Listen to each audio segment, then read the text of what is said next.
नमस्कार। हमारे साप्ताहिक कार्यक्रम समाचार दर्शन के इस अंक में आपका स्वागत है। मैं हूं संयुक्ता बैनर्जी। कार्यक्रम में सुनेंगे विभिन्न जिलों की गतिविधियों पर विशेष रिपोर्ट। शुरुआत करते हैं इस अंक की।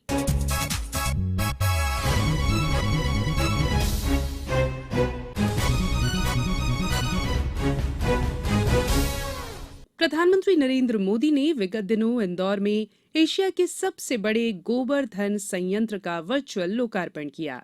इस लोकार्पण समारोह में जनप्रतिनिधियों के साथ साथ 27 राज्यों के स्वच्छता मिशन के संचालक भी शामिल हुए। पेश है एक रिपोर्ट। देश में लगातार 5 बार सबसे स्वच्छ शहर का तमगा हासिल कर चुके इंदौर ने पर्यावरण संरक्षण और प्राकृतिक ऊर्जा संवर्धन के क्षेत्र में एक नई मिसाल कायम की है। शहर से प्रतिदिन निकलने वाले 550 मीट्रिक टन कचरे को अब बायो सीएनजी संयंत्र के माध्यम से ईंधन और जैविक खाद में बदला जाएगा। इस संयंत्र से प्रतिदिन 17,500 किलोग्राम बायो सीएनजी गैस और 100 टन उच्च गुणवत्ता वाले जैविक खाद का उत्पादन होगा। निजी क्षेत्र की भागीदारी से बने इस संयंत्र से इंदौर नगर निगम को आगामी 20 वर्ष तक प्रति वर्ष 2 करोड़ 50 लाख रुपए का राजस्व मिलेगा। इस संयंत्र से उत्पादित बायो सीएनजी में से 50% गैस इंदौर नगर निगम को 5 रुपए प्रति किलोग्राम की दर से उपलब्ध करवाई जाएगी, जिससे शहर में लगभग 400 सिटी बसों और 1500 छोटे वाहनों का संचालन किया जा सकेगा। लोक परिवहन में बायो सीएनजी के उपयोग से वायु की गुणवत्ता में सुधार होगा, जिससे नगर निगम को कार्बन क्रेडिट मिलेंगे। वेस्ट टू वेल्थ का जो मंत्र है प्रधानमंत्री जी का, उस पर भी मध्य प्रदेश पूरी गंभीरता से अमल करने का प्रयत्न कर रहा है और उसका एक उत्तम उदाहरण आज का गोवर्धन सीएनजी बायो प्लांट है। आज मुझे ये बता दूं प्रसन्नता है, इसमें बैक्टीरिया डेवलप करने के लिए गोबर का भी उपयोग किया जाएगा और ये गोवर्धन नाम सार्थक है। और ये गोबर भी हम इंदौर के आसपास के गांव से किसानों से खरीदेंगे और गोबर और कचरा दोनों को धन बनाने का काम करेगा ये गोवर्धन प्लांट। और इस प्लांट से कभी भी कोई भी कचरा अनुपचारित नहीं निकलेगा। शहर को कार्बन क्रेडिट का लाभ भी मिलेगा और वायु की गुणवत्ता में भी सुधार होगा। उम्मीद है इंदौर की यह पहल पूरे देश के शहरों के लिए कचरा निपटान प्रबंधन की दिशा में प्रेरणा बनेगी। वहीं इंदौर के पर्यावरण में भी बड़ा सुधार होगा। प्रादेशिक समाचार दर्शन के लिए इंदौर से मैं मनिंद्र कुमार दुबे। हाल ही में ग्वालियर में उद्यानिकी और प्रसंस्करण विषय पर संभाग स्तरीय प्रशिक्षण कार्यक्रम का आयोजन किया गया। पेश है एक रिपोर्ट। हाल ही में ग्वालियर में उद्यानिकी एवं प्रसंस्करण विषय पर संभाग स्तरीय प्रशिक्षण कार्यक्रम का आयोजन किया गया। कृषि महाविद्यालय ग्वालियर के सभागार में आयोजित हुए प्रशिक्षण कार्यक्रम के जरिए कृषि वैज्ञानिकों द्वारा ग्वालियर चंबल अंचल के प्रगतिशील किसानों को उद्यानिकी और आलू सहित अन्य फसलों के प्रसंस्करण की बारीकियां सिखाई गईं। साथ ही किसानों से प्रदेश के बजट के लिए सुझाव भी लिए गए। प्रशिक्षण कार्यक्रम को केंद्रीय कृषि एवं किसान कल्याण मंत्री नरेंद्र सिंह तोमर ने दिल्ली से वर्चुअल संबोधित करते हुए कहा कि ग्वालियर चंबल अंचल में कृषि व उद्यानिकी को बढ़ावा देने के लिए केंद्र व राज्य सरकार द्वारा अनेक सुविधाएं जुटाई जा रही हैं, जिनमें राष्ट्रीय बागवानी बोर्ड अर्थात उद्यानिकी व क्षेत्रीय कार्यालय, tissue culture lab, floriculture garden व राज्य स्तरीय प्रशिक्षण केंद्र प्रमुख है। इन सब के माध्यम से क्षेत्र में कृषि और किसानों की प्रगति के नए द्वार खुले हैं। यहाँ जो किसान है वो विशेष रूप से उद्यानिकी के क्षेत्र में रुचि रखने वाले किसान हैं। मुझे बहुत प्रसन्नता है, ग्वालियर में टिश्यू कल्चर लैब की स्थापना कराई जा रही है। एक बहुत ही सुंदर फ्लोरिकल्चर गार्डन भी भारत जी के प्रयासों से बनाया जा रहा है, जिसमें विभिन्न प्रजातियों के फूल लगेंगे और उससे इस क्षेत्र में कृषि के क्षेत्र को बढ़ावा मिलेगा। राज्य स्तरीय प्रशिक्षण केंद्र भी यहाँ बनाया जा रहा है और किसान कैसे आधुनिक खेती कर सके, इस दिशा में भारत सरकार और राज्य सरकार दोनों के प्रयत्न निश्चित रूप से बहुत तेजी के साथ चल रहे हैं।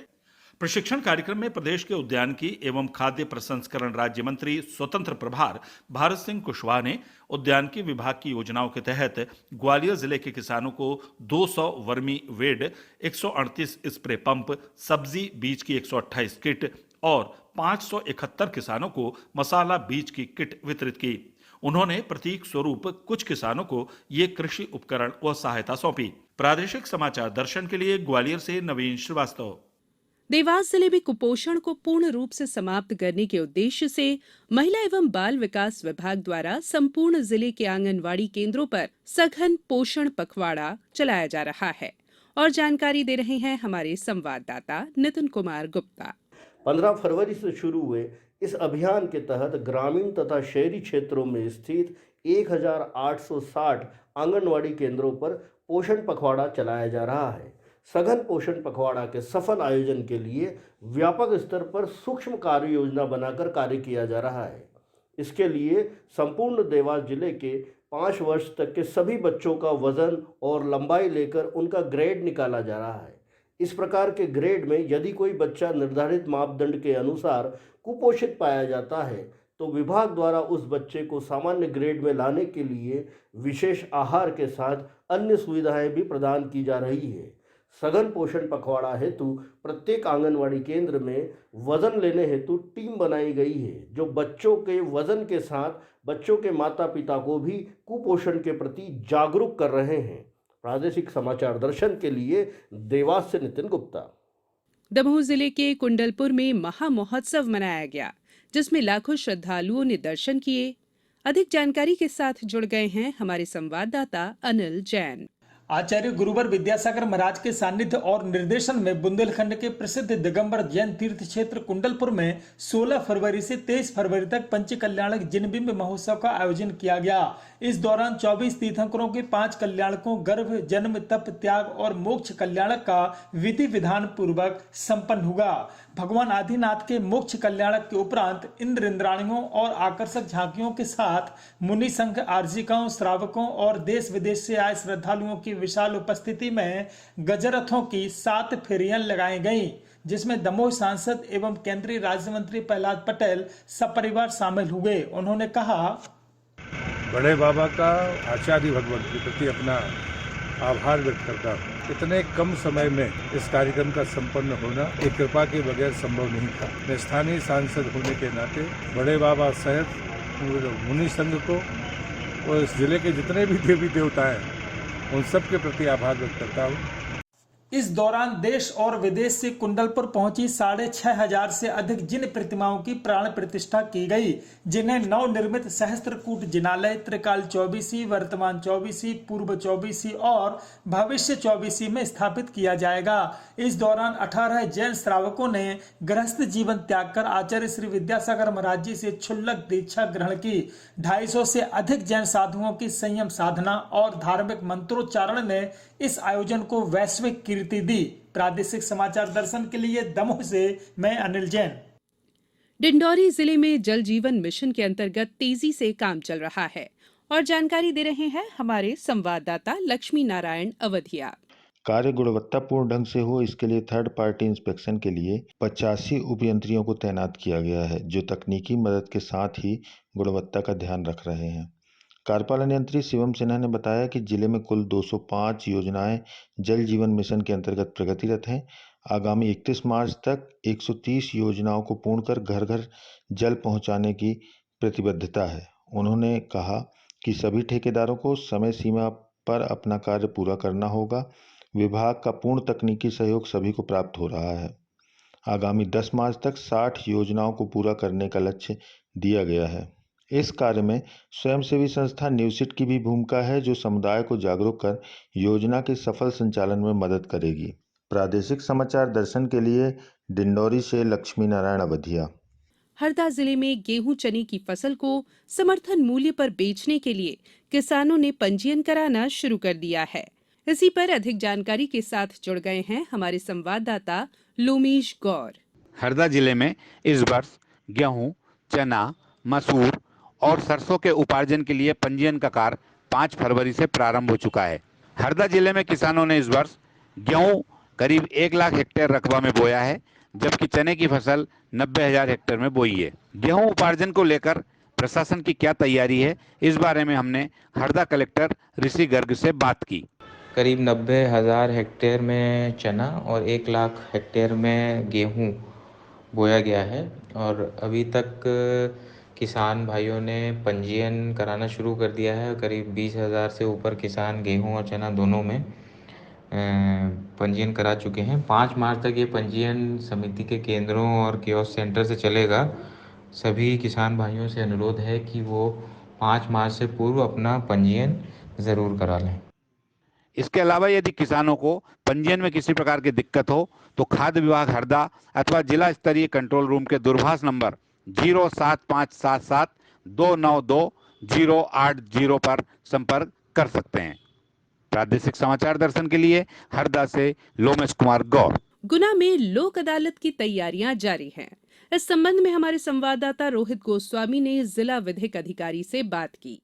मैं राकेश कुमार शर्मा, सचिव जिला विधिक सेवा प्राधिकरण गुना मध्य प्रदेश, आप सभी से अपील करता हूं कि राष्ट्रीय विधिक सेवा प्राधिकरण नई दिल्ली एवं मध्य प्रदेश राज्य विधिक सेवा प्राधिकरण जबलपुर के निर्देशानुसार दिनांक 12 मार्च 2022 को नेशनल लोक अदालत का आयोजन किया जा रहा है। इस लोक अदालत का आयोजन जिला मुख्यालय गुना सहित तहसील न्यायालय चाचौड़ा, राघोगढ़ एवं आरोन में भी किया जा रहा है। दिनांक 12 मार्च 2022 को आयोजित होने वाली नेशनल लोक अदालत में आपराधिक, सिविल, पराक्रम लिखित अधिनियम के प्रकरण, क्लेम प्रकरण, विद्युत अधिनियम, नगरपालिका, बैंक के लंबित तथा पूर्व बाद के प्रकरण रखे जाएंगे। इन प्रकरणों में कुछ शासन ने रियायतें भी जारी की हैं।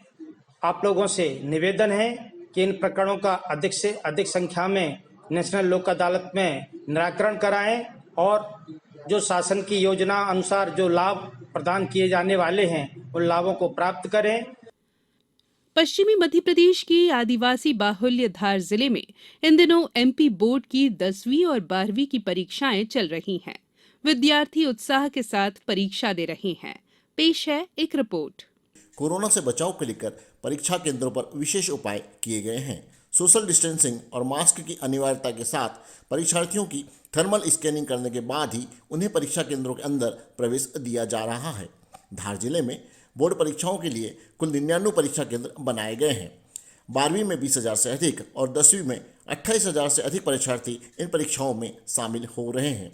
एमपी बोर्ड की परीक्षाओं का मूल्यांकन 5 मार्च से प्रारंभ होगा। वहीं सीबीएसई बोर्ड की परीक्षाएं अप्रैल माह के अंतिम सप्ताह से प्रारंभ होंगी। प्रादेशिक समाचार दर्शन के लिए धार से मैं सुनील सचान। प्रादेशिक समाचार दर्शन के इस अंक में फिलहाल इतना ही। अगले सप्ताह कुछ और खबरों के साथ फिर आपसे जुड़ेंगे। तब तक के लिए नमस्कार।